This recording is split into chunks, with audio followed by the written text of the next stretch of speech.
Thank you. Ambassador Taylor. Mr. Chairman, I'm appearing today at the committee's request to provide my perspective on the events that are the subject of the committee's inquiry. I want to emphasize at the outset that while I am aware that the committee has requested my testimony as part of impeachment proceedings, I am not here to take one side or the other, or to advocate for any particular outcome of these proceedings. My sole purpose is to provide facts as I know them about the incidents in question, as well as my views about the strategic importance of Ukraine to the United States. By way of background, it has been a privilege for me to serve our country and the American people for more than 50 years, starting as a cadet at West Point, as you have mentioned, Mr. Chairman, then as an infantry officer for 6 years, including with the 101st Airborne Division in Vietnam, then at the Department of Energy, then as a member of a Senate staff, then at NATO, then with the State Department here and abroad in Afghanistan, Iraq, Jerusalem, and Ukraine. I retired from the State Department in 2009 to join the United States Institute of Peace. I'm neither a career member of the Foreign Service nor of the Civil Service. I am nonpartisan and have been appointed to my positions by every president from President Reagan to President Trump. Let me summarize my main points. First, Ukraine is a strategic partner of the United States, important for the security of our country, as well as Europe. Ukraine is on the front line in the conflict with the newly aggressive Russia. Second, even as we sit here today, the Russians are attacking Ukrainian soldiers in their own country and have been for the last 4 years. I saw this on the front line last week. The day I was there, a Ukrainian soldier was killed and 4 were wounded. Third, the security assistance we provide is crucial to Ukraine's defense and to the protection of the soldiers I met on the front line last week. It demonstrates to Ukrainians and Russians that we are Ukraine's reliable strategic partner. It is clearly in our national interest to deter further Russian aggression. And finally, as the committee is aware, I wrote that withholding security assistance in exchange for help with a domestic political campaign in the United States would be crazy. I believed that then, and I believe it now. Let me tell you why. On May 28th of this year, I met with Secretary of State Mike Pompeo, who asked me to rejoin the State Department and return to Kyiv to lead our embassy in Ukraine. It was and is a critical time for U.S.-Ukraine relations. I had served as ambassador to Ukraine from 2006 to 2009, having been nominated by George W. Bush, and in the intervening 10 years had stayed engaged with Ukraine. Across the responsibilities I have had in public service, Ukraine is the highlight. And so Secretary Pompeo's offer to return as chief of mission was compelling. Since I left Ukraine in 2009, the country had continued to turn toward the West.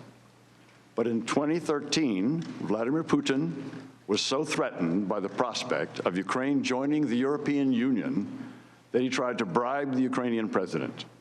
This triggered mass protests in the winter of 2013 that drove that president to flee to Russia in February 2014, but not before his forces killed 100 Ukrainian protesters in central Kyiv.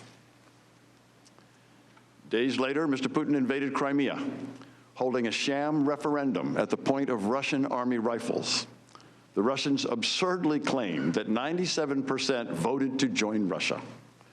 In early April, Putin sent his army and security forces into southeastern Ukraine to generate illegal armed formations and puppet governments in what we know as Donbass. You can see this on the map in the right-hand portion, in the eastern portion of the country. 14,000 Ukrainians have died in the war in Donbass, and more die each week. In July 2014, these Russian-led forces in Donbass shot down a civilian airliner en route from Amsterdam to Malaysia, killing all 298 people on board. We, the Europeans, and most of the West imposed economic sanctions and kicked the Russians out of the G8. Beginning in 2014, we and NATO began to provide military assistance to Ukraine's armed forces in the form of training, advice, military equipment, and weapons. It is this security assistance that is at the heart of the controversy that we are discussing today. The pro-Russian president, who was run out of Kyiv in 2014, had let the Russian armed forces deteriorate to the point of ruin.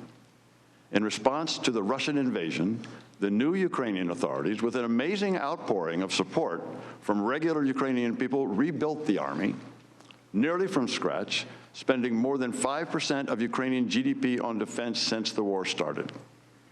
The whole Ukrainian nation fiercely responded to the Russian attack. The nation united like never before. A ragtag army developed into a strong fighting force, and the United States played a vital role.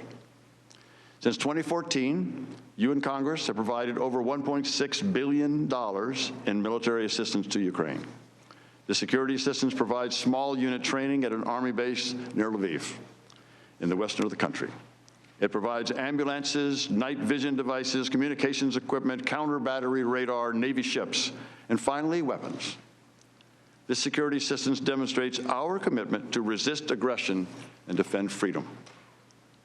During the 2014 to 2016 period, I was serving outside of government and joined two other former ambassadors to Ukraine in urging the Obama administration officials at the State Department, Defense Department, and other agencies to provide lethal defensive weapons to Ukraine in order to deter further Russian aggression. I also supported much stronger sanctions on Russia. I was pleased when the Trump administration provided Javelin anti-tank missiles and enacted stronger sanctions. All to say, I cared about Ukraine's future and the important U.S. interests there. So when Secretary Pompeo asked me to go back to Kyiv, I wanted to say yes, but it was not an easy decision. The former ambassador, Masha Yovanovitch, has been treated poorly, caught in a web of political machinations both in Kyiv and in Washington. I feared that those problems were still present. I consulted both my wife and a respected former senior Republican official who has been a mentor. I will tell you that my wife, in no uncertain terms, strongly opposed the idea. The mentor counseled, if your country asks you to do something, you do it if you can be effective. I could be effective only if the U.S. policy of strong support for Ukraine, strong diplomatic support, along with robust security, economic, and technical assistance were to continue. And if I had the backing of the Secretary of State to implement that policy. And I worried about what I had heard concerning the role of Rudy Giuliani, who had made several controversial statements about Ukraine and U.S. policy toward the country.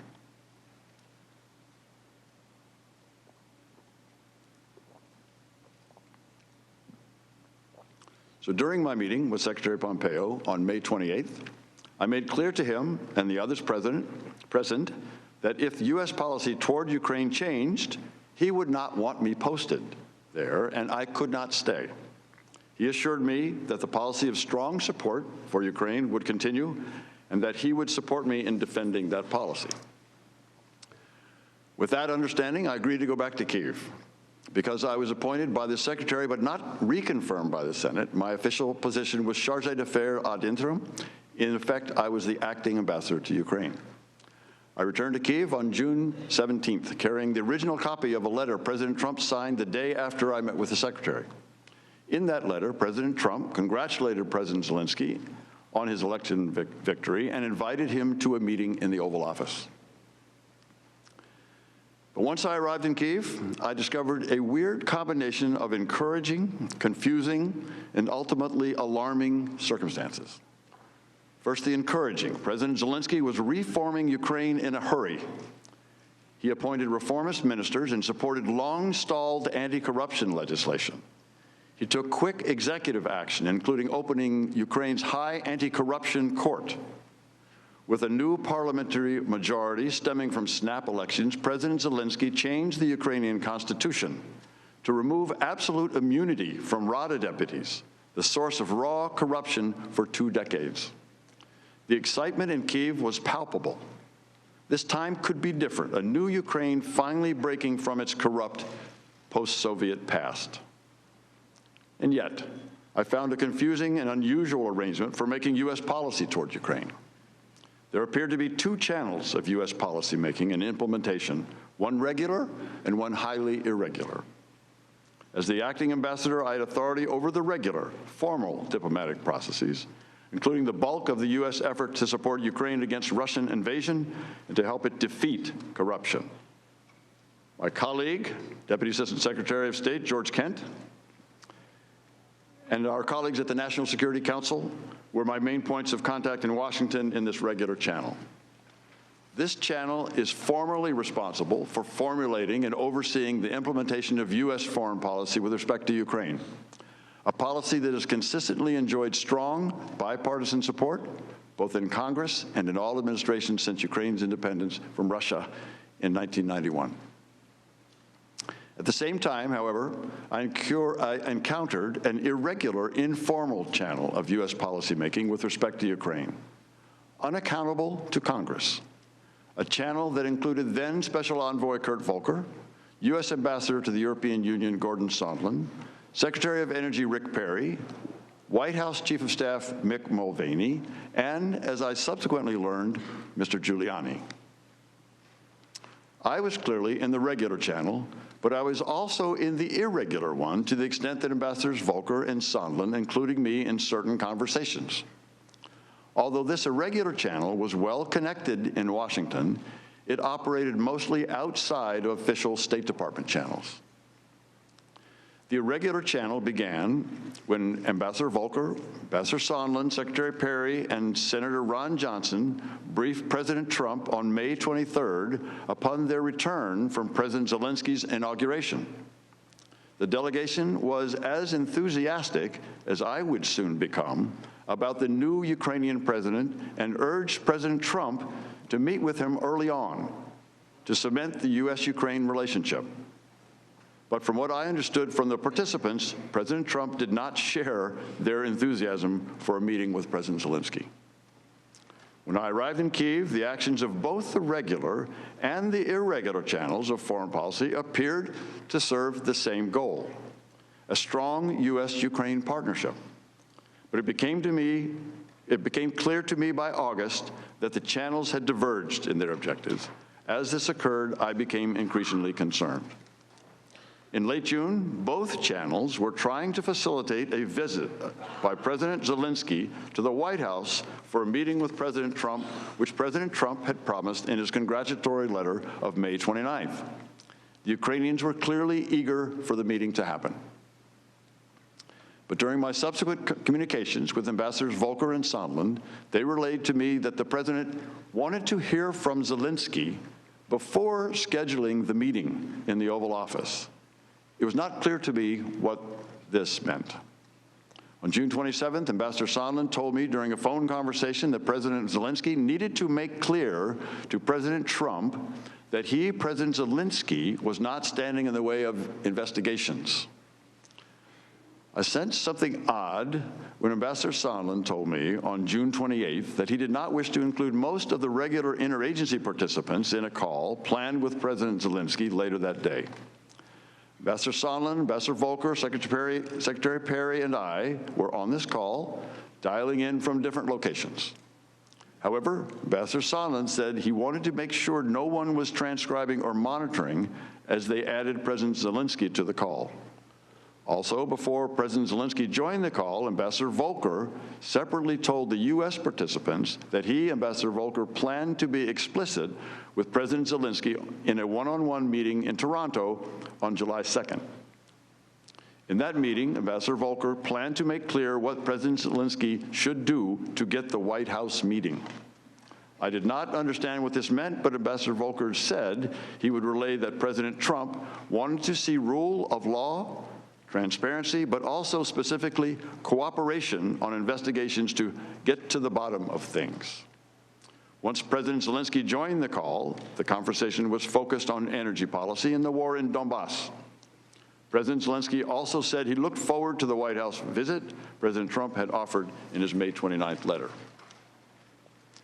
By mid-July, it was becoming clear to me that the meeting President Zelensky wanted was conditioned on the investigations of Burisma and alleged Ukrainian interference in the 2016 U.S. elections. It was also clear that this condition was driven by the irregular policy channel I had come to understand was guided by Mr. Giuliani. In a regular NSC secure video conference call on July 18th, I heard a staff person from the Office of Management and Budget say that there was a hold on security assistance to Ukraine, but could not say why. Toward the end of an otherwise normal meeting, a voice on the call, the person was off screen, said that she was from OMB, and her boss had instructed her not to approve any additional spending on security assistance for Ukraine until further notice. I and others sat in astonishment. The Ukrainians were fighting Russians and counted on not only the training and weapons, but also the assurance of U.S. support. All that the OMB staff person said was that the directive had come from the President to the Chief of Staff to OMB. In an instant, I realized that one of the key pillars of our strong support for Ukraine was threatened. The irregular policy channel was running contrary to the goals of long-standing U.S. policy.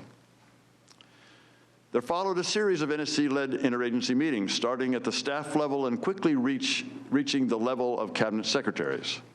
At every meeting, the unanimous conclusion was that the security assistance should be resumed, the hold lifted. At one point, the Defense Department was asked to perform an analysis of the effectiveness of the assistance. Within a day, the Defense Department came back with the determination that the assistance was effective and should be resumed. My understanding was that the Secretaries of Defense and State, the CIA Director, and the National Security Advisor sought a joint meeting with the President to convince him to release the hold, but such a meeting was hard to schedule, and the hold lasted well into September.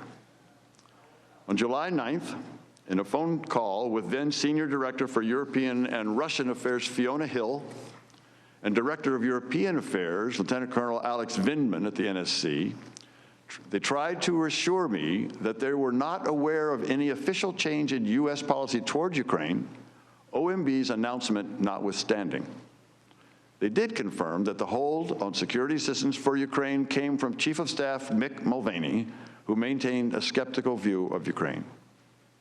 In the same July 19th phone call, they gave me an account of a July 10th meeting with Ukrainian and American officials at the White House. They told me that partway through the meeting, Ambassador Sondland had connected investigations with an Oval Office meeting for President Zelensky, which so irritated then National Security Advisor John Bolton that he abruptly ended the meeting, telling Dr. Hill and Lieutenant Colonel Vindman that they should have nothing to do with domestic politics. He also directed Dr. Hill to brief the lawyers. Dr. Hill said that Ambassador Bolton referred to this deal as a drug deal after the July 10th meeting. Ambassador Bolton opposed a call between President Zelensky and President Trump out of concern that it would be a disaster. Needless to say, the Ukrainians in the meetings were confused. Ambassador Bolton, in the regular Ukraine policy decision-making channel, wanted to talk about security, energy, and reform. Ambassador Sondland, a participant in the irregular channel, wanted to talk about the connection between a White House meeting and Ukrainian investigations. Also, during our July 19th call, Dr. Hill informed me that Ambassador Volker had met with Mr. Giuliani to discuss Ukraine. This caught me by surprise. The next day, I asked Ambassador Volker about that meeting, but received no response. I began to sense that these two separate decision-making channels, the regular and the irregular, were separate and at odds. Later that day, I received text messages on a three-way WhatsApp text conversation with Ambassadors Volker and Sondland, a record of which was provided by Ambassador Volker. Ambassador Sondland said that a call between President Trump and President Zelensky would take place soon. Ambassador Volker said that what was most important is for Zelensky to say that he will help investigation and address any specific personnel issues, if there are any. On the next day, July 20th, I had a phone conversation with Ambassador Sondland while he was on a train from Paris to London. Ambassador Sondland told me that he had recommended to President Zelensky that he use the phrase, "I will leave no stone unturned," with regard to investigations when President Zelensky spoke with President Trump.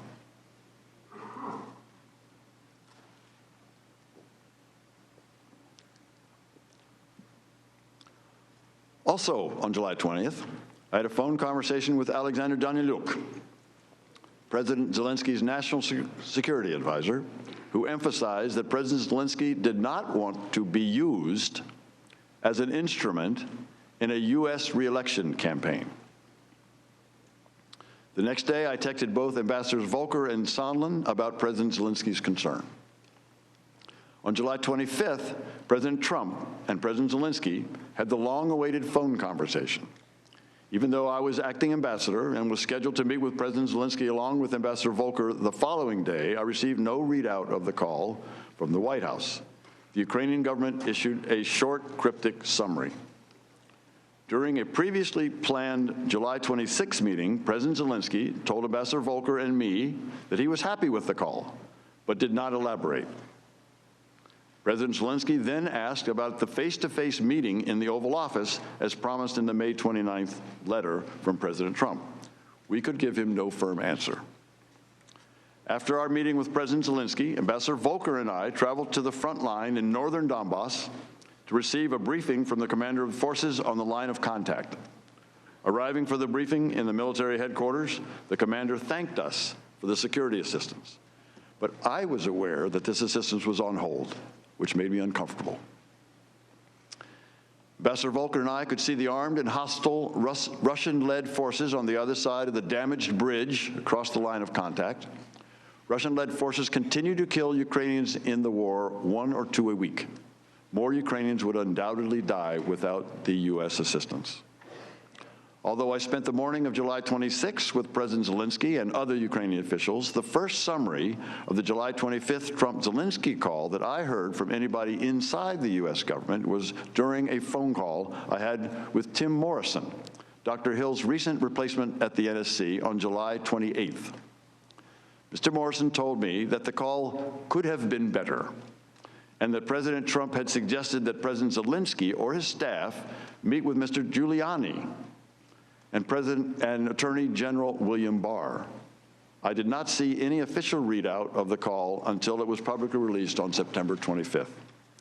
By August, I was becoming more concerned. On August 16th, I exchanged text messages with Ambassador Volker in which I learned that Andriy Yermak, a senior advisor to President Zelensky, had asked that the United States submit an official request for an investigation into Burisma's alleged violations of Ukrainian law, if that is what the United States desired. A formal U.S. request to the Ukrainians to conduct an investigation based on violations of their own law struck me as improper, and I recommended to Ambassador Volker that we stay clear. To find out the legal aspects of the question, however, I gave him the name of a Deputy Assistant Attorney General whom I thought would be the proper point of contact for seeking a U.S. request for a foreign investigation. By mid-August, because the security assistance had been held for over a month for no reason that I could discern, I was beginning to fear that the long-standing U.S. policy of support for Ukraine was shifting. I called State Department Counselor Ulrich Breckbuhl to discuss this on August 21st. He said he was not aware of a change in policy, but would check on the status of the security assistance. My concern deepened the next day on August 22nd during a phone conversation with Mr. Morrison. I asked him if there had been a change in policy of strong support for Ukraine, to which he responded, "It remains to be seen." He also told me during this call that the president doesn't want to provide any assistance at all. That was extremely troubling to me, as I had told Secretary Pompeo in May, if the policy of strong support for Ukraine were to change, I would have to resign. Based on my call with Mr. Morrison, I was preparing to do so. Just days later, on August 27th, Ambassador Bolton arrived in Kyiv and met with President Zelensky. During their meeting, security assistance was not discussed. As far as I knew, the Ukrainians were not aware of the hold until August 29th. I, on the other hand, was all too aware of and still troubled by the hold. Near the end of Ambassador Bolton's visit, I asked to meet him privately, during which I expressed to him my serious concern about the withholding of military assistance to Ukraine while the Ukrainians were defending their country from Russian aggression. Ambassador Bolton recommended that I send a first-person cable to Secretary Pompeo directly, relaying my concerns. I wrote and transmitted such a cable on August 29th, describing the folly I saw in withholding military aid to Ukraine at a time when hostilities were still active in the east and when Russia was watching closely to gauge the level of American support for the Ukrainian government. The Russians, as I said at my deposition, would love to see the humiliation of President Zelensky at the hands of the Americans. I told the Secretary that I could not and would not defend such a policy. Although I received no specific response, I heard that soon thereafter, the Secretary carried the cable with him to a meeting at the White House focused on security assistance for Ukraine. The same day that I sent my cable to the Secretary, Mr. Yermak contacted me very concerned, asking about the withheld security assistance. The hold that the White House had placed on assistance had just been made public that day in a Politico story. At that point, I was embarrassed that I could give him no explanation for why it was withheld. It had still not occurred to me that the hold on security assistance could be related to the investigations. That, however, would change. On September 1st, just 3 days after my cable to Secretary Pompeo, President Zelensky met Vice President Pence at a bilateral meeting in Warsaw. President Trump had planned to travel to Warsaw, but at the last minute had canceled because of Hurricane Dorian. Just hours before the Pence-Zelensky meeting, I contacted Mr. Daniluk to let him know that the delay of U.S. assistance was an all-or-nothing proposition in the sense that if the White House did not lift the hold prior to the end of the fiscal year, September 30th, the funds would expire and Ukraine would receive nothing. I was hopeful that at the bilateral meeting, or shortly thereafter, the White House would lift the hold, but this was not to be. On the evening of September 1st, I received a readout of the Pence-Zelensky meeting over the phone from Mr. Morrison, during which he told me that President Zelensky had opened the meeting by immediately asking Vice President about the security cooperation. The Vice President did not respond substantively, but said that he would talk to President Trump that night. The Vice President did say that President Trump wanted the Europeans to do more to support Ukraine and that he wanted the Ukrainians to do more to fight corruption. During the same phone call with Mr. Morrison, he described a conversation Ambassador Sondland had with Mr. Yermak in Warsaw. Ambassador Sondland told Mr. Yermak that the security assistance money would not come until President Zelensky committed to pursue the Burisma investigation. I was alarmed by what Mr. Morrison told me about the Sondland-Yermak conversation. I understand that Mr. Morrison testified at his deposition that Ambassador Sondland proposed it might be sufficient for the Ukrainian Prosecutor General to commit to pursue the investigations as opposed to President Zelensky. But this was the first time that I had heard that the security assistance, not just the White House meeting, was conditioned on the investigations. Very concerned, on that same day, September 1st, I sent Ambassador Sondland a text message asking if we are now saying that the security assistance and a White House meeting are conditioned on investigations. Ambassador Sondland responded asking me to call him, which I did. During that phone call, Ambassador Sondland told me that President Trump had told him that he wants President Zelensky to state publicly that Ukraine will investigate Burisma and alleged Ukrainian interference in the 2016 election. Ambassador Sondland also told me that he now recognized that he had made a mistake by earlier telling Ukrainian officials that only a White House meeting with President Zelensky was dependent on a public announcement of the investigations.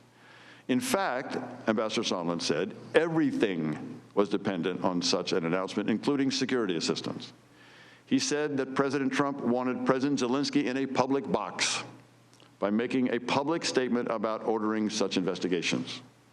In the same September 1st call, I told Ambassador Sondland that President Trump should have more respect for another head of state, and that what he described was not in the interest of either President Trump or President Zelensky. At that point, I asked Ambassador Sondland to push back on President Trump's demand. Ambassador Sondland pledged to try.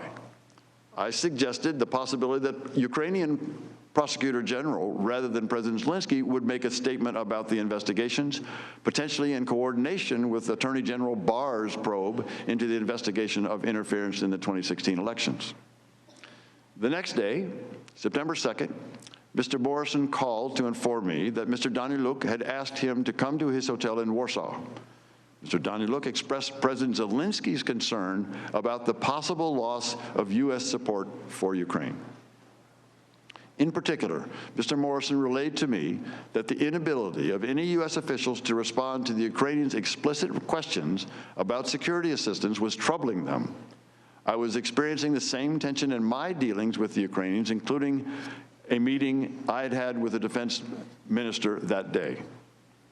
On September 5th, I accompanied Senators Johnson and Murphy during their visit to Kyiv. When we met with President Zelensky, his first question to the senators was about the withheld security assistance. My recollection of the meeting is that both senators stressed that bipartisan support for Ukraine in Washington was Ukraine's most important strategic asset, and that President Zelensky should not jeopardize that bipartisan support by getting drawn into U.S. domestic politics. I had been making, and continue to make, this point to all of my official Ukrainian contacts. But the odd push to make President Zelensky publicly commit to investigations of Burisma and alleged interference in the 2016 election showed how the official foreign policy of the United States was undercut by the irregular efforts led by Mr. Giuliani. 2 days later, September 7th, I had a conversation with Mr. Morrison in which he described a phone conversation earlier that day between Ambassador Sondland and President Trump. Mr. Morrison said that he had a sinking feeling after learning about this conversation from Ambassador Sondland. According to Mr. Morrison, President Trump told Ambassador Sondland he was not asking for a quid pro quo. But President Trump did insist that President Zelensky go to a microphone and say he is opening investigations of Biden and 2016 election interference, and that President Zelensky should want to do this himself. Mr. Morrison said that he told Ambassador Bolton and the NSC lawyers of this phone call between President Trump and Ambassador Sondland. The following day, on September 8th, Ambassador Sondland and I spoke on the phone. He confirmed that he had talked to President Trump, as I had suggested a week earlier, but that President Trump was adamant that President Zelensky himself had to clear things up and do it in public. President Trump said it was not a quid pro quo. I believe this was the same conversation between Ambassador Sondland and President Trump that Mr. Morrison had described to me on September 7th. Ambassador Sondland also said that he had talked to President Zelensky and Mr. Yermak and had told them that although this was not a quid pro quo, if President Zelensky did not clear things up in public, we would be at a stalemate. I understood a stalemate to mean that Ukraine would not receive the much-needed military assistance. Ambassador Sondland said that this conversation concluded with President Zelensky agreeing to make a public statement in an interview on CNN. Shortly after that call with Ambassador Sondland, I expressed my strong reservations in a text message to Ambassador Sondland, stating that my nightmare is that they, the Ukrainians, give the interview and don't get the security assistance. The Russians love it, and I quit. And I was serious. The next day, September 9th, I said to Ambassador Sondland and Volker that the message to the Ukrainians and the Russians we send with the decision on security assistance is key. With the hold, we have already shaken their faith in us. I also said I think it's crazy to withhold security assistance for help with the political campaign. Ambassador Sondland responded about 5 hours later that I was incorrect about President Trump's intentions. The president has been crystal clear, no quid pro quos of any kind. During our call on September 8th, Ambassador Sondland tried to explain to me that President Trump is a businessman. When a businessman is about to sign a check to someone who owes him something, the businessman asks that person to pay up before signing the check. Ambassador Volker used the same language several days later while we were together at the Yalta European Strategy Conference. I argued to both that the explanation made no sense. The Ukrainians did not owe President Trump anything, and holding up security assistance for domestic political gain was crazy, as I had said in my text message to Ambassador Sondland and Volker on September 9th. Finally, on September 11th, I learned that the hold had been lifted and security assistance would be provided. I was not told the reason why the hold had been lifted. The next day, I personally conveyed the news to President Zelensky and the Ukrainian foreign minister, and I again reminded Mr. Yermak of the high strategic value of bipartisan support for Ukraine and the importance of not getting involved in other countries' elections.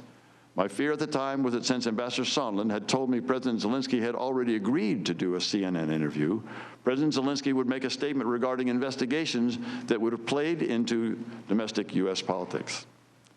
I sought to confirm through Mr. Daniluk that President Zelensky was not planning to give such an interview to the media. While Mr. Daniluk initially confirmed that on September 12th, I noticed during a meeting on the morning of September 13th at President Zelensky's office that Mr. Yermak looked uncomfortable in response to the question. Again, I asked Mr. Daniluk to confirm that there would be no CNN interview, which he did. On September 25th, at the UN General Assembly session in New York City, President Trump met President Zelensky face-to-face. He also released the transcript of the July 25th call. The United States gave the Ukrainians virtually no notice of the release, and they were livid. Although this was the first time I had seen the details of President Trump's July 25th call with President Zelensky, in which he mentioned Vice President Biden, I had come to understand well before then that investigations was a term Ambassadors Volker and Sondland used to mean matters related to the 2016 elections and to investigations of Burisma and the Bidens.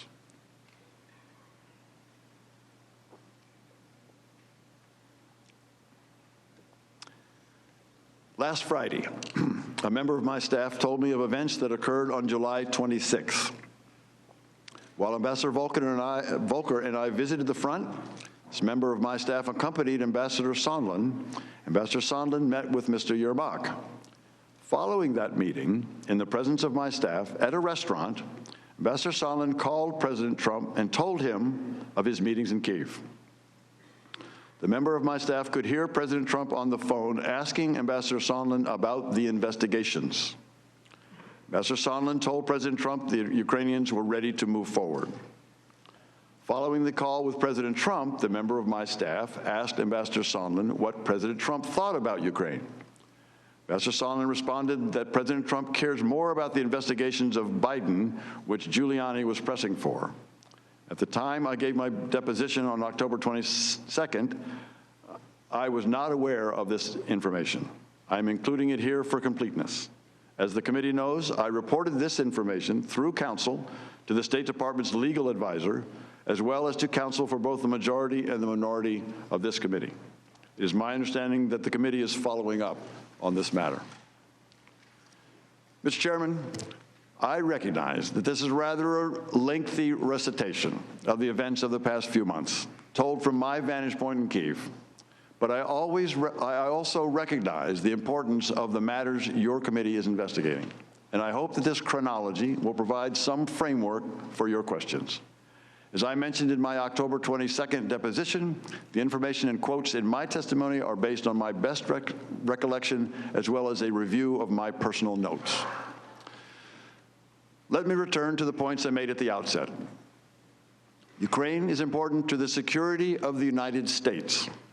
The largest country in Europe by landmass, Ukraine is a young democracy struggling to join Europe and ally itself with the United States. It has been violently attacked by Russia, which continues its armed aggression against Ukraine to this day. If we believe in the principle of the sovereignty of nations, on which our security and the security of our friends and allies depends, if we believe that nations get to decide on their own economic, political, and security alliances, we must support Ukraine in its fight against its bullying neighbor. Russian aggression cannot stand. Republican and Democratic administrations over 3 decades have been generous with assistance funding, both civilian and military, and political support. With overwhelming bipartisan majorities, Congress has imposed harsh sanctions on Russia for invading and occupying Ukraine. Mr. Chairman, there are 2 Ukraine stories today. The first is the one we're discussing this morning that you have been hearing about for the past 2 weeks. It's a rancorous story about whistleblowers, Mr. Giuliani, side channels, quid pro quos, corruption, and interference in elections. In this story, Ukraine is merely an object. But there's another story, a positive, bipartisan one. In this second story, Ukraine is the subject. This one is about young people in a young nation struggling to break free of its past, hopeful that their new government will finally usher in a new Ukraine, proud of its independence from Russia, eager to join Western institutions and enjoy a more secure and prosperous life. This story describes a nation developing an inclusive democratic nationalism, not unlike what we in America, in our best moments, feel about our diverse country. Less concerned about what language we speak, what religion, if any, we practice, where our parents and grandparents came from, more concerned about building a new country. And I'm now looking forward to your questions. I thank you both for your testimony, and I now recognize myself and Majority Counsel for 45 minutes of questions. Mr. Chairman, Ambassador Taylor, I would like to begin by following up on something that you have disclosed today and you disclosed earlier to both majority and minority, but it is some new information for the committee. You said in your testimony that one of your staff was present with Ambassador Sondland on the day after the July 25th phone call. Is that right? That's correct, Mr. Chairman. And as your staff related